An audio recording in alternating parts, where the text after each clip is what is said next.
Welcome to the Create Your Kindspace podcast with me, your host, Caroline Lawrenson. Create Your Kindspace is about well-being and the different ways in which we care for ourselves and those around us. We are here to offer companionship and practical tips to brighten your day. We'll delve into the concept of kind spaces, chatting with an inspiring mix of people from across tech, wellness and entrepreneurship. Let's learn together and sprinkle some much needed kindness in the world. So take a pause, relax, and let's start the journey. In my time as an entrepreneur, I've had the pleasure of meeting many dedicated people who help others to live their best lives possible. My next guest, Pasna Sallis, is a true example of how to combine professional knowledge with energy and drive to make a difference. She lights up the world and never shies away from a challenge. In our chat, we talk about Pasna's background in occupational therapy and how she went on to create the Weekday Wow Factor, a community that supports older adults. Pasna's passion is infectious, and I hope listening inspires you in your work or in your community to connect with those around you and make life a little bit more fun and adventure-filled. Hello, Pasna. It's so lovely to have you on the Create Your Kindspace podcast. Thank you very much, Caroline, for inviting me to your podcast. Really exciting. Thanks. I've been so excited about doing this chat with you because you are amazing. You have the most beautiful energy and such a can-do attitude, and I know people are going to just love hearing about your work, finding about you and your background. And I think maybe to kick off, it actually would be so nice if you could do a little introduction and tell people a little bit about you and your background as an occupational therapist. Thank you so much for those kind words, Caroline. And likewise, it's so lovely to meet like-minded people. So you're definitely energetic and definitely positive and a great role model. So thank you so much for all the inspiration. An engineer and an entrepreneur is just amazing. So my background is very different from yours. I come from an occupational therapy background, and I qualified at Glasgow Caledonian University a long time ago in 1999 with my honours, BSc honours in occupational therapy. I have lived across the world. I've lived in India as a child, and then Iran, followed by Scotland, the north of Scotland, the Highlands, and then across to Aberdeen for a wee while, and over to America and California, back to Glasgow to study occupational therapy. And then in 2010, I moved to India for a short time and returned to Glasgow. So that's my background. I've been a solo parent for most of the primary school for my children, my two girls. And they're now turning into teenagers, and that's my kind of personal background. And in regards to work, I worked in NHS Scotland for 19 years, and I worked across different conditions and age groups, from paediatrics right up to older people. And I've really enjoyed every aspect of occupational therapy. I think because of its holistic nature, it's a very interesting profession, and I can't imagine doing anything else. So, I love it. Do you want me to talk a wee bit about Weekday Wow Factor right now, or? Yeah, oh gosh, that would be amazing. Do you know, I think for me, I would love to know a bit more about what inspired you to set up Weekday Wow Factor, and maybe tell people about your mission and all the great activities that you do. Oh, thank you very much, Caroline. Yes, So Weekday Wow Factor was really inspired from over a course of years, speaking to different community members and just hearing and actively listening to what they're wanting in life and what is a satisfying and meaningful occupation. So what happened was in 2009, I was running a memory management group for people who were just diagnosed with dementia, and they were mainly in their 60s, 70s and 80s. And at that time, we just had a 6-week memory management program where we would give hints and tips to compensate for some of the memory problems. And I felt it was such a shame after 6 weeks of bonding that the group were no longer going to meet. So I asked my line manager at the time if it's possible for us to turn this into a health promotion group, where we turn it into like an activity group. To meet weekly and to go for nice walks, to go 10-pin bowling, and even Strathclyde Park where there was the big wheel. So very luckily, my line manager agreed for me to do that. And that's where I got the first kind of taste of doing things that are not the usual kind of activities or assessments in the NHS. And yeah, got some really good feedback. But when the summer months were over, we were thinking about what we were going to do in the winter. So we actually joined the 50 plus seated aerobics class at the Time Capsule Leisure Centre in Cobridge. And we realised that none of us could actually follow that class really well, just because the people who were attending knew the routines inside out.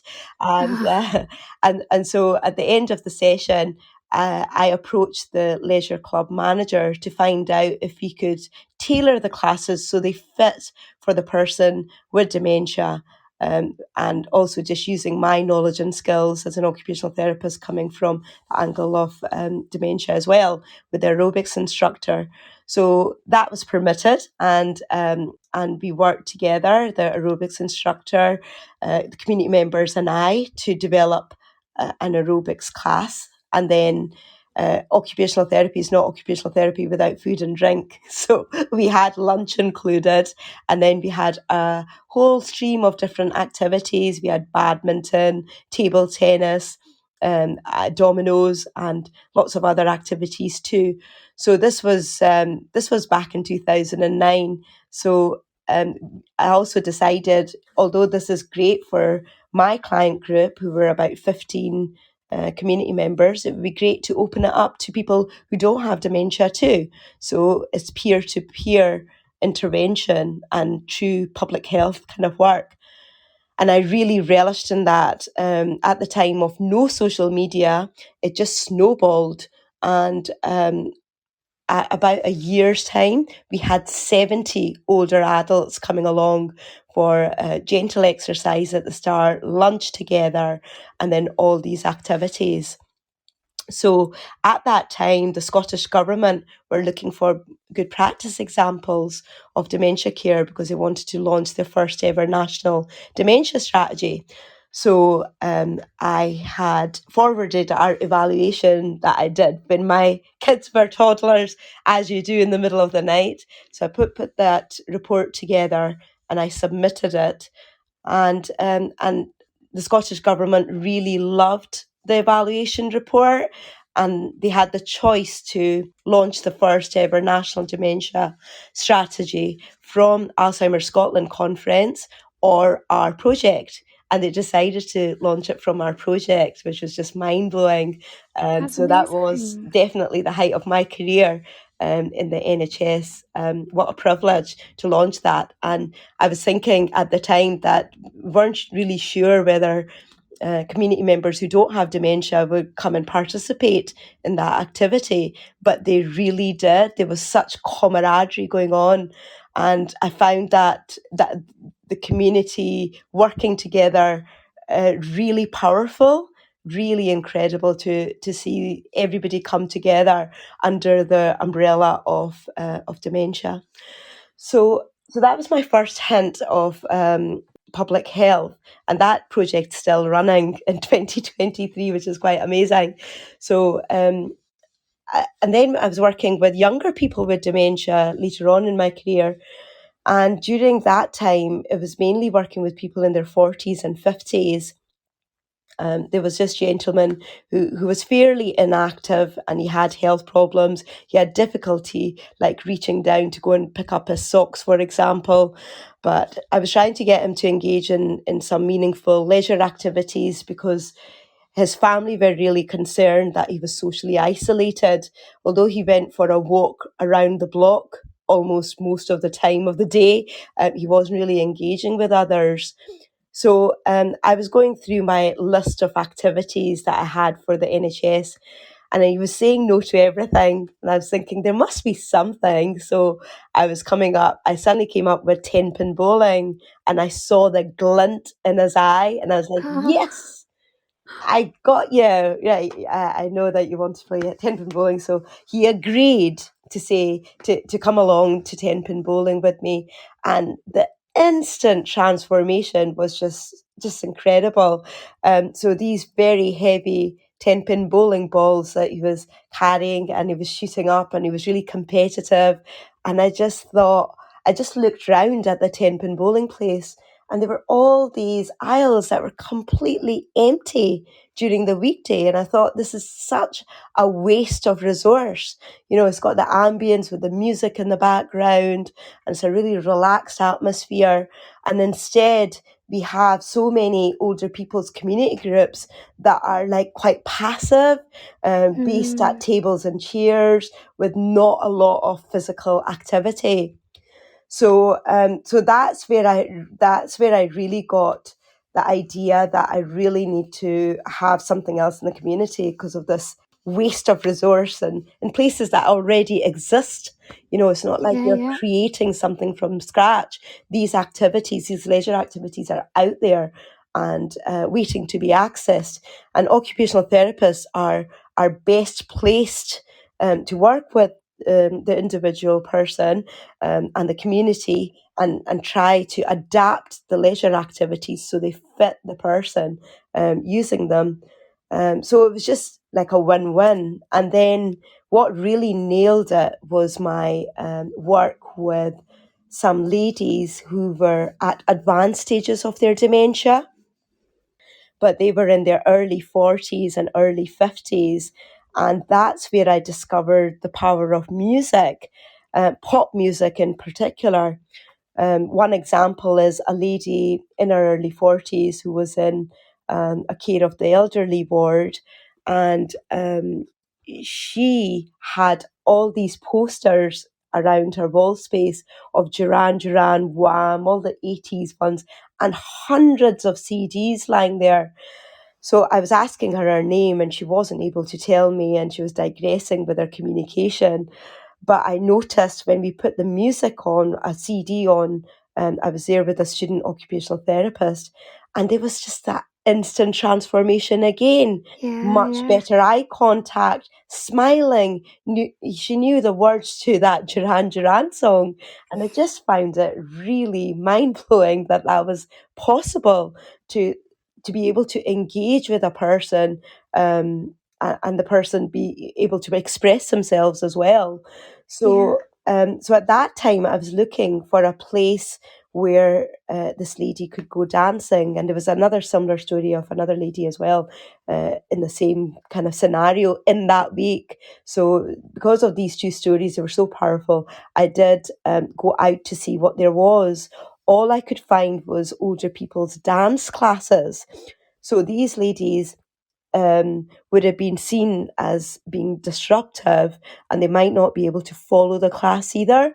So for me and my clinical reasoning, looking at occupational therapy, was that it needed to be freestyle, where they can get up and dance if they want, they can sit down if they want, they can start singing in the middle of it, and it doesn't really matter.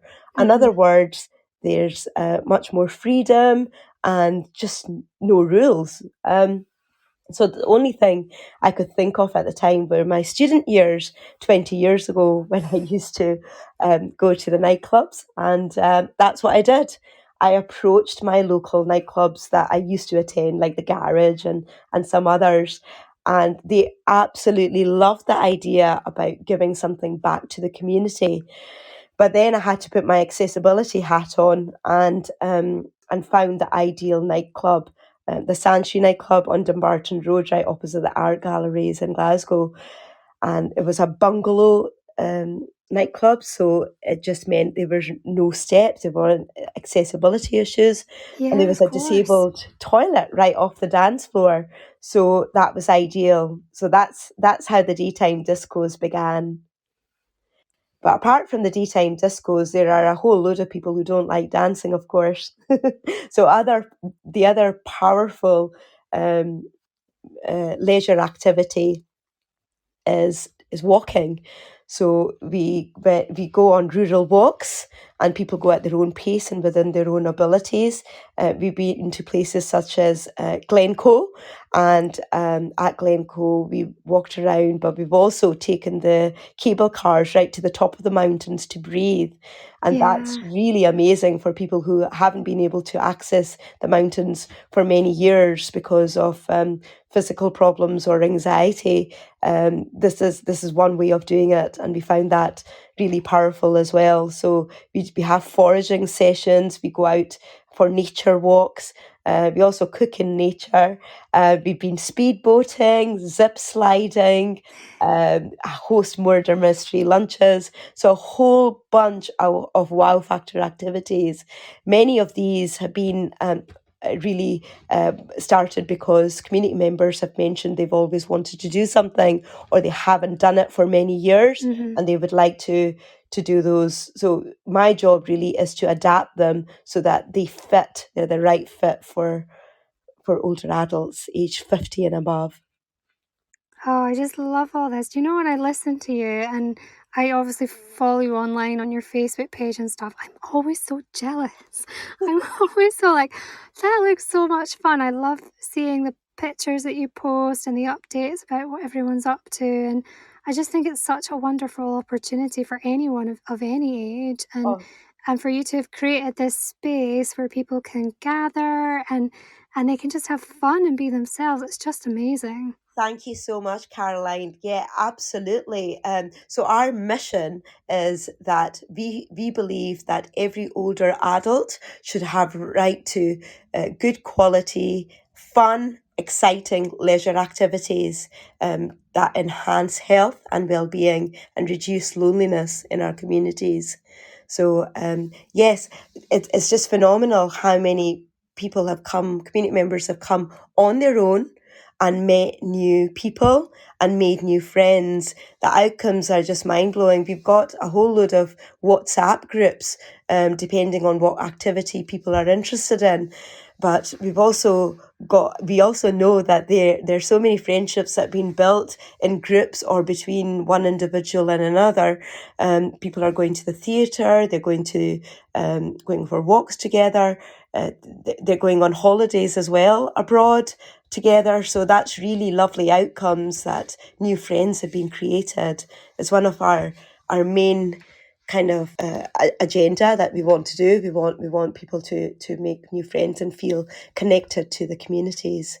Oh yeah, those connections are so important. Yeah, Yeah, yeah. they really are, especially during COVID time. So during COVID, we had we pivoted to Zoom daytime discos and chats, and their community members not only had friends in Greater Glasgow but nationally. So they made friends all over Yorkshire, for example. There's a group of ladies from Yorkshire who still continue to engage in our activities. So we've kept Zoom, so we have a hybrid model, and yeah. And people from Glasgow have gone down to Yorkshire to meet these new friends, and Oh we're just yeah. waiting for the Yorkshire group to come along and meet some of the community members here.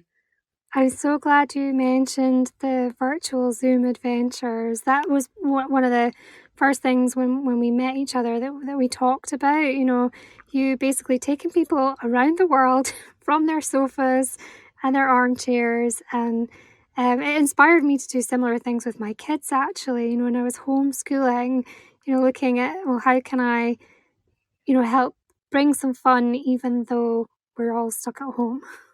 Oh, that's so true. Thank you for sharing that. Yes. So community members would decide the week before where they wanted to go in the world for a walk or a cycle. So we had places like going for a walk. We would be virtually walking. If you walk on the spot, moving your arms and legs, it's incredible how many calories you burn. So yeah, it was a walk and talk session. So we had the YouTube video on mute, and we were in Hawaii on the beach. It was just phenomenal. And another time, we invested in some pedal exercisers. So we had community members pedaling away in the background. We can't see the pedals; nobody can. So they can go as fast or slow as they wish. But we were pedaling right across the Alps. It was really amazing. Technology is really incredible, and we thought that we've conquered the most challenging tasks at Weekday Wow Factor, such as zip sliding through the forest and going away to Iceland for a few days for a driving adventure. But Zoom and technology and YouTube just made us realize that the sky is not the limit. Really isn't. Yeah, it's just great making it accessible for people as well who maybe can't Yeah. afford to travel or maybe have anxiety about traveling. I think it's just such a wonderful opportunity. Absolutely. Yes, there's some people who are housebound as well. So, yeah, for physical reasons or mental health reasons, it just does make it very accessible. So, I do encourage our community members who are coming along to our face-to-face groups to not lose that difficult skill that they have actually learnt how to use Zoom. So always just tap in once a month at least, just to keep it. If you don't use it, you lose it, and you never know when you might need to use Zoom. For example, we recently had a community member who went on holiday to Spain, and unfortunately she fell ill and she was hospitalized for a couple of weeks, and she actually logged on to Zoom and still joined us at our daytime disco and chat session, which was really lovely for all the community members to see her again. And it was lovely for Yeah. her too, and for her well-being. So yeah, it's such a great tool. For us to stop using would be a disservice to our community. Definitely, definitely. It gives people much more options and they know that they can always stay connected with the community no matter where they are or what they're doing. So that's great. Absolutely. So I was going to move on. One thing that I think, or a few things I think everyone should know about how amazing you are, Pasna, is some of the accolades and the recognition that you've received. So I think we've been doing a bit of work together, and I found out recently that you had received a Point of Light award from the Prime Minister. So I was like blown away by that. That's like such an amazing achievement. And then here's me sitting at home watching Saturday Night Takeaway with my family and being like, that's Pasna in the front row. And then Ant and Dec, they handed you a ticket to the for the plane for their trip to Orlando, and I was like, oh my gosh, this is amazing. And it was just so delightful, like to see your face and how speechless you were. It was just so amazing. Speechless for once, eh, Caroline? Yeah, it'd be so lovely, like if you could share a little bit about those experiences and what that's been like for you. Oh, thank you, Caroline. We're really blessed at Weekday Wow Factor. We have received quite a number of accolades. I think it's just because we're doing something different, something unique. The, yeah, there is no other community group doing Weekday Wow Factor opportunities to the level and the extent that we are.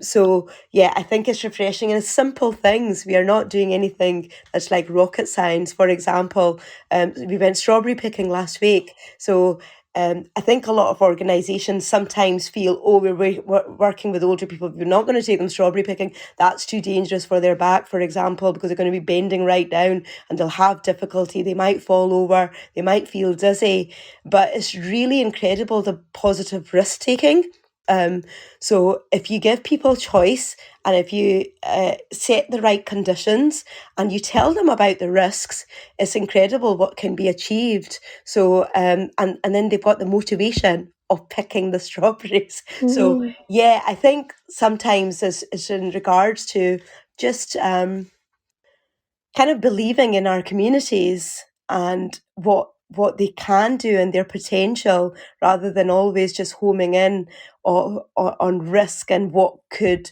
happen in a negative way. Yes, those things can happen too. I'm not saying it can happen.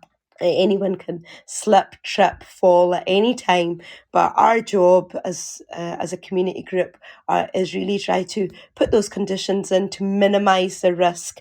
We can't completely prevent, but we can minimize the risk. So I think a lot of our activities sound like, wow, you're taking older people to strawberry picking, but it's actually it's risk that's acceptable. You should have seen our minibus. It was completely full. Everyone, Yeah. there was so many community members who wanted to go strawberry picking. Not only that, they came back, and the one lady had already started making jam straight away, and she sent us photos of it. And one of our volunteers made strawberry ice cream. It was just Great.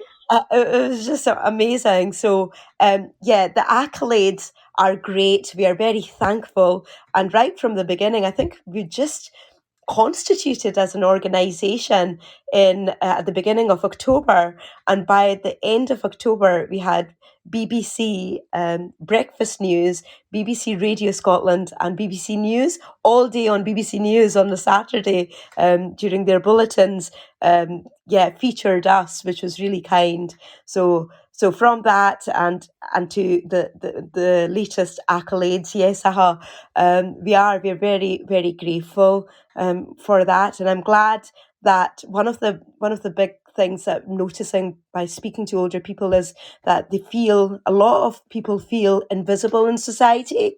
So if we are contributing to generate awareness to the scale of a Saturday night television at prime time. That's just brilliant. It's just getting the awareness out that older people are not passive recipients in our community. They're actually very active and they support each other. So at Weekday Wow Factor, we are not like handing out, for example, if you're having lunch, we don't go around like serving people, giving them lunch. People don't want to be served. They want to get up from their seats if they can and go and get their own lunch as a buffet style. So that's just one example. Or they want to help others rather Mm. than receive help themselves. So, as far as people can do that, we are all about promoting independence and confidence.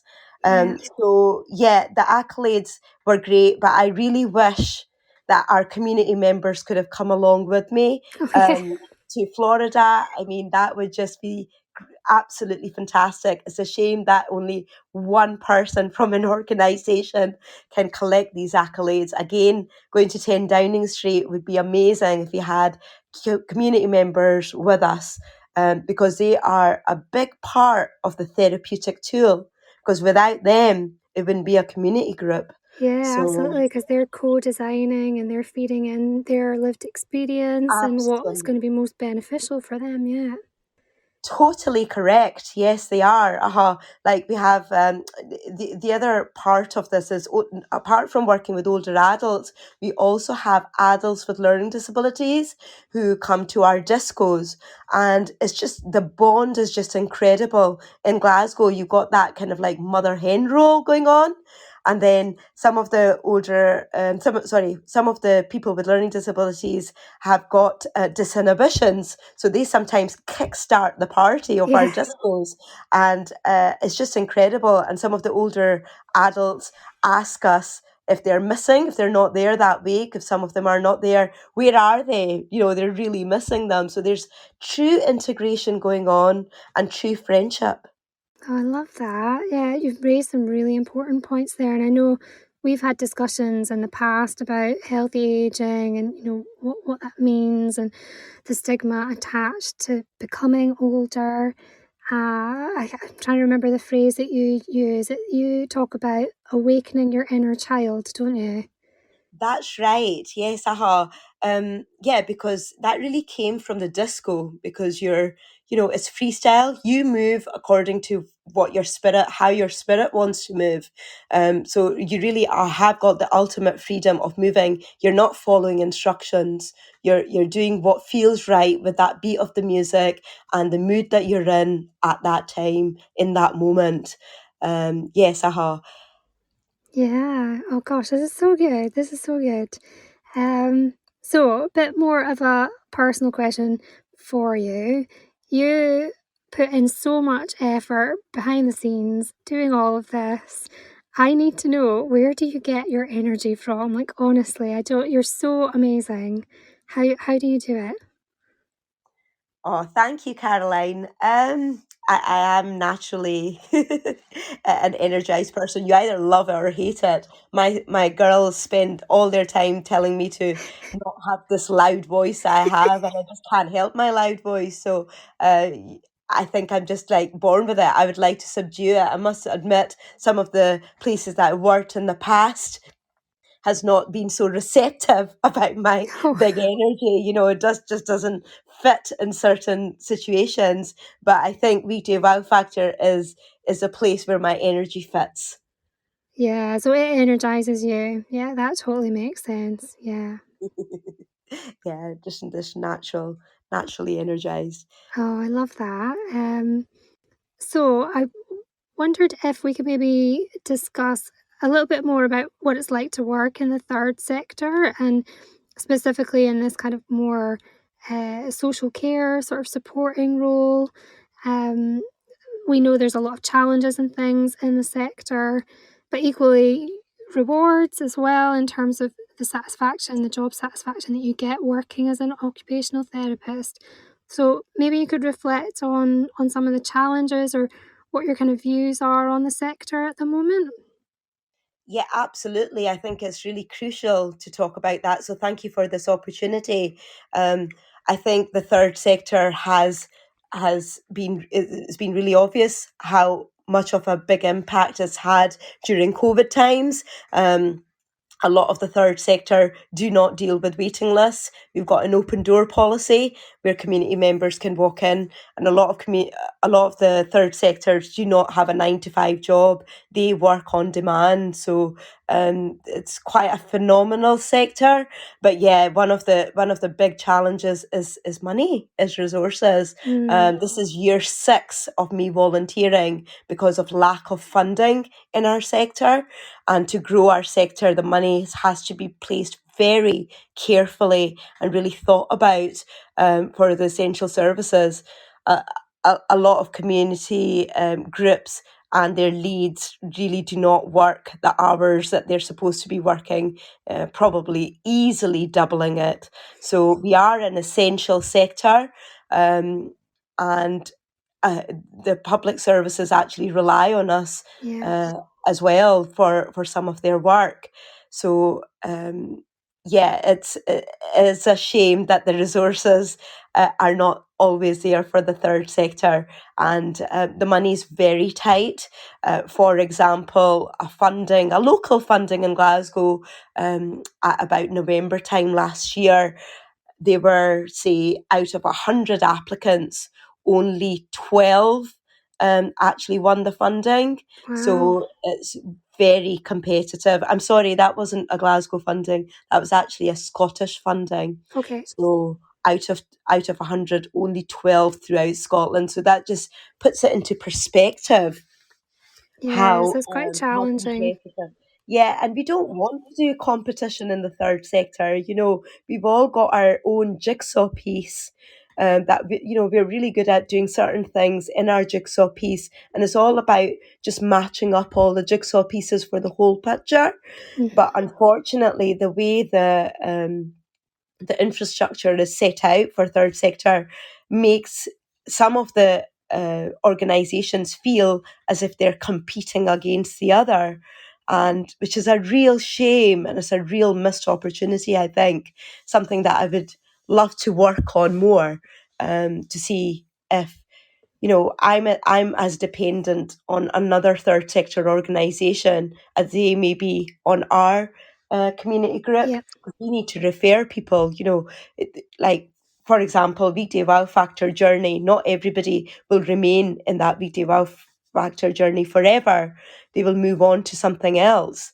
And it might be because of their mood, could be because of their physical health, could be because they've outgrown it, or they might need more care. So there are so many really interesting groups out there. It'd be really good if everything was kind of like mapped out so that we could refer at the right time for the right person to another community group.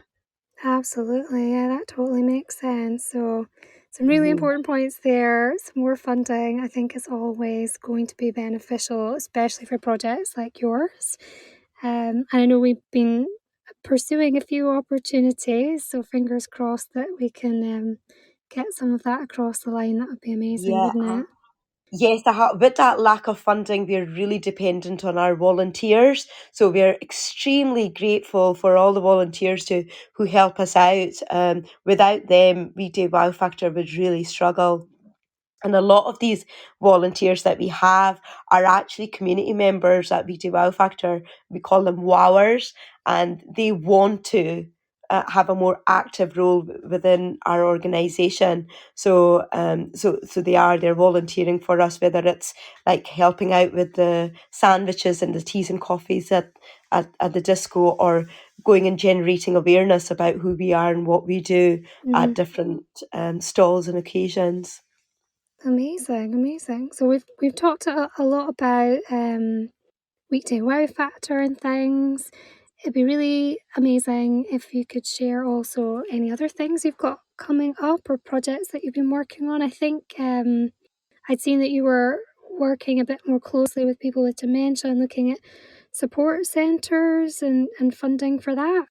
That's right. Yes, aha, Caroline. There's lots of exciting things developing at the moment, and just to let your audience know, if they're visiting Glasgow or they live in Glasgow, then in the West End, where Kelvin Grove Art Galleries are, right opposite that is Kelvin Hall. We actually have an exhibition for Weekday Wow Factor on display there, and it's completely free. So you're welcome to come and see it. Yeah. Um, yeah, it was to do with a joint working with the museums, looking at radio and the centenary year to celebrate that. So there's some beautiful stories of community members who are sharing their childhood stories around the radio and being around their family and their parents. So pop in. And we have another exhibition too in Byres Road, at the Health and Wellbeing Hub at Glasgow University, who have a display about our disco there too. So your audience are more than welcome to go and visit those. And what's in the pipeline? Yeah. Well, we've got a couple of different things going on. We were very lucky to win some funding through People's Projects Lottery Fund, where we got 62 grand for. We really appreciate everyone who voted for us to get that money, and we wanted to expand our discos. So you mentioned our new dementia work. Our new dementia work will be in Govan at the men's shed. It's not only for men, as women are welcome too. It's just a venue. It's Uh-huh. a beautiful venue with a lot of soul. So we're going to start a meeting centre for people who are awaiting diagnosis of dementia, or people who have been diagnosed with dementia recently. So we will be doing similar work to Weekday Wow Factor, but it's going to be more tailored for people with dementia and their families and informal carers, such as their friends, to come along. It'll be a supportive group, and we're hoping that's not going to be just in isolation. So the members who come along will also access our other wider services that are open to anyone. So we're hoping to do that project in September. If you'd like to get involved with our focus group, our next focus group is on the 1st of August. And we've held 2 public meetings where there was a resounding yes for this meeting centre concept, which is actually in the latest National Dementia Strategy for Scotland that was published last month. That's the 4th strategy. So yeah, very excited about that work. And Awesome. what we're going to do with the monies that we got from the National Lottery is to attend other meeting centres in the north, such as Harrison Lewis, and other parts of Scotland, such as Kerrymuir and in Fife as well, and Prestwick. And we're going to host those discos there. And it will be for people with dementia and the local communities there. So we're hoping to bring everybody together. So that's quite exciting. That will Wow. take place between now and Christmas. They have an opportunity. I just had a meeting this morning about the Arts Festival and Dementia Care in Inverness. So we've been invited to come in, host a disco there too. So that should be good as a grand finale. That's We're like a working whole with, tour of Scotland. yeah, should be awesome. We also have an opportunity to work with Glasgow Life and the games that are coming to Glasgow. So we're going to be hosting discos at different leisure centres around Glasgow, and some exciting work at the moment with Carers UK. So over Zoom, we've delivered our first daytime disco, and we got just incredible feedback for that. So it's mainly carers who are doing such an important job looking after the loved ones from home, taking part. It's just uh, yeah, really good work. So between now and Christmas, we have we have the disco to run on a Friday once a month. So that's a kind of a new piece of work too. So there's lots of things in the pipeline. There are other things too, but And there's just when always I thought you were already really busy, that is amazing. yes, there's always things going on. In fact, my colleague Robert, who's been in the sector for about 40 years, he said to me this has been his best job, just because there's never a dull moment. Every day is completely different, and there's always exciting things in the pipeline. Yeah, gosh, it's amazing, amazing. Oh, you're so dedicated. I just love everything you've shared and finding out more about how Weekday Wow Factor started. It's just amazing. I think the kindness and compassion that you have, it just literally radiates out of you. You give so much. And so in this podcast, I'm exploring kind spaces and what that means to people and what they do to kind of look after their own well-being and the things that they do to focus on their own self-care. So I'd be so interested to know more about what does that mean for you and what does that look like if you're creating your own kind space? What do you do? So my own kind space, yeah, that's a really good question, and something that is work in progress. I think for many of us as entrepreneurs, it is work in Yeah. progress. So, uh, yeah, good question, Caroline. Uh, because I'd been a solo parent and the children were young, and um, I didn't get a lot of help. So yeah, it can be quite tricky to find your own space, but when you do, I maximize it. So, for example, a few weeks ago, I got an opportunity to do a solo trip. So, I packed my bag, I took my tent, my one person tent, and headed to Glencoe. Went boarding in one of the wee lochs there. Yeah, camped out and then did Anach Enach with the ridge. So that was quite exciting and thrilling, quite challenging too. Yeah. But yeah, I felt great afterwards. Really, really good. So sometimes I've got to kind of like, I think it's my personality too. So instead of having regular consecutive things, which I find really difficult to kind of fit in just because of the nature of work. And my partner lives Edinburgh ways, and then they've got children at home. So I can't really have that consistency. But when I do, I maximize it for sure. I really love going up Connacht Hill, which is only a half an hour drive from me. And I used to do that regularly 3 times a week, but yeah, I like to work back into that kind of schedule. Finding time is so hard, isn't it? Yeah, finding time. Yeah, I like the hairdressers where you don't have to book in a time; you can just show up. So I look for those kind of places because finding time is quite tricky. Yeah. Especially when you're wearing so many hats as a tiny organization. You know, we don't have the luxury for all these years we haven't had an administrator, for example. So you know it's tricky because you're dealing with every email and every phone call that comes in. So but it's very important to raise the kind space. Thank you for that, Caroline. Yeah. um So here's your reminder to plan your next trip. Thank you And then so I'll much. see your adventures online. I saw your picture actually from the top of the hill. It just looks stunning. Oh, it's just I'm beautiful. not sure You if have I'd to be brave agree enough as to do well. something like that on my own though. Yes, it's you know what? Sometimes, yeah, sometimes you've got to come out of your comfort zone to realize what else is possible. Otherwise, you're stuck in that zone. So, I think I've just always been that way. Since I was young.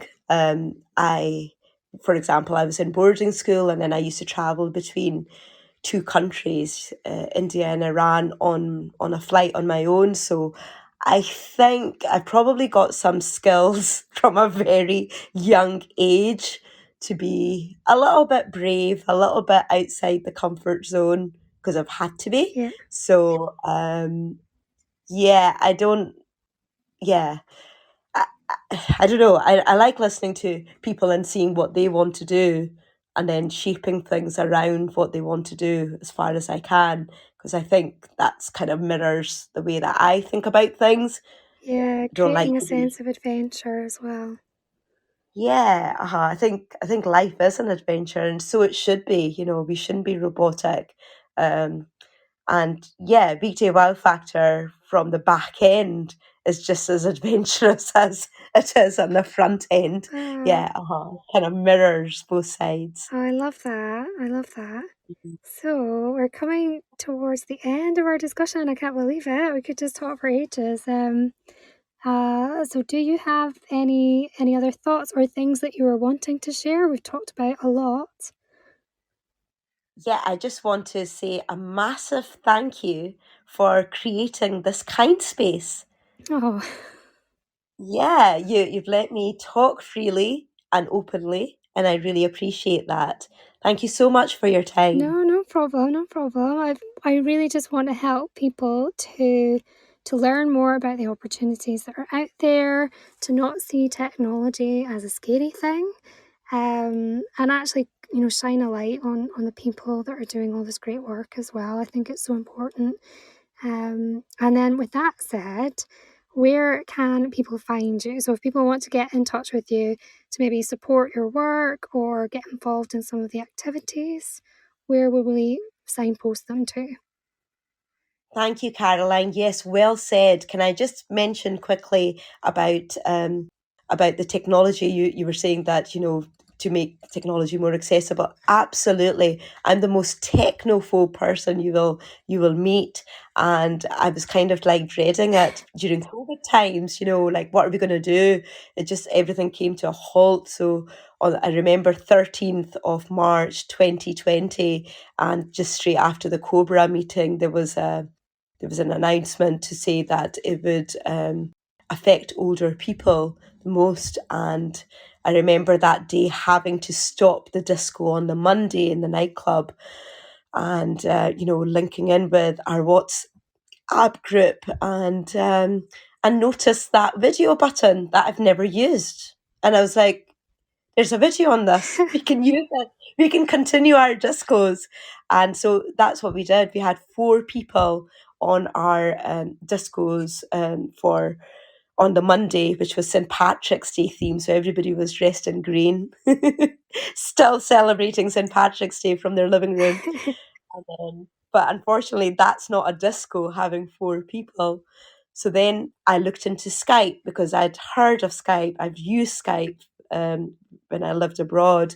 and other community members had heard of Skype and had accounts, but nobody could remember their passwords because it's just used on an ad hoc Yeah. basis. But we had Skype groups initially running, and we played the music against it, and it was like a really bad radio station.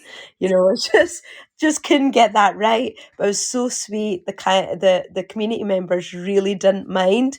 They were more about being able to see each other and being able to talk to each other. And then I had been on one of the SCBO's digital kind of learning sessions during that time, and that's where I discovered Zoom and got linked in with Leonard Cheshire Charity, who's just in the chat to say, help, can someone help me connect other community members and their devices to Zoom, because everyone had a different device. And I was struggling with mine, never mind any other. So very kindly we had Leonard Cheshire helping us to do some work remotely and using WhatsApp to connect one person at a time onto Zoom. And we've just never looked back. So yeah, technology, I really am scared that I lose all those skills if I don't use it. So it's really important for me to keep on using these skills and expanding and learning more, because there's a wealth of opportunities out there. As you know, Caroline, Yeah. it's bigger than the sky, isn't it? I know, there's so much out there, but I do love the whole thing of also keeping it simple and using it where Yeah. it's best placed. And yes, all this, VR and things is amazing, but there's a lot that you can do, like in your examples where it's a YouTube video. It's not 360 interactive, but it still gives people a sense of connectedness. Oh, absolutely. Sometimes those videos that you're talking about, the 361, they can be quite like they can make you dizzy, Yeah. whereas something simpler is actually easier to use. Yes, absolutely. Thank you for that. In regards to getting in touch, you can get in touch through our social media channels. So we've got a very active Facebook page called Weekday Wow Factor. So that's quite easy. We're on Twitter. It's called Weekday Wow. We have a LinkedIn page that we're starting to build. It's called Weekday Wow Factor as well. Or my personal page, you're welcome to connect with me. It's Pasna Sallis, just like pasta, but it's Pasna Sallis. And we've got a website, weekdaywowfactor.com as well. So there's various ways, or you can just email us at weekdaywowfactor@gmail.com or pasna.salis@weekdaywowfactor.com. Great, that's fantastic. I'll pop all those links as well into the notes so that people can access them there as well. Oh, thank you I so appreciate much, Pasna. I was genuinely so excited to get this opportunity, and I know that you're really busy, so for you to be able to give us this time is just wonderful. Oh, thank you, Caroline, and have a lovely summer in Shetland. Oh yeah, thank you. I'm looking forward to that. We've got the countdown on for the holidays. When this goes live, I'll be on holiday. Woohoo! Awesome, thank you. Bye, cheerio. Thank you. Bye. The thing that strikes me most from this discussion is how humble Pasna is about the work that she does. It is rare to find someone so dedicated and with such passion for what they do. I find myself drawn to her energy and wanting to do what I can to help as well. She is a true leader. So if I have one ask of you after listening, it is support the Pasnas in your life. Make sure they are being supported and recognised for all the amazing work that they do. As the podcast series continues, I encourage you to get in touch and share your stories and tips. I'd love to hear from you. Pop me an email at caroline@tltechsmart.com or message on social media at Create Your Kindspace.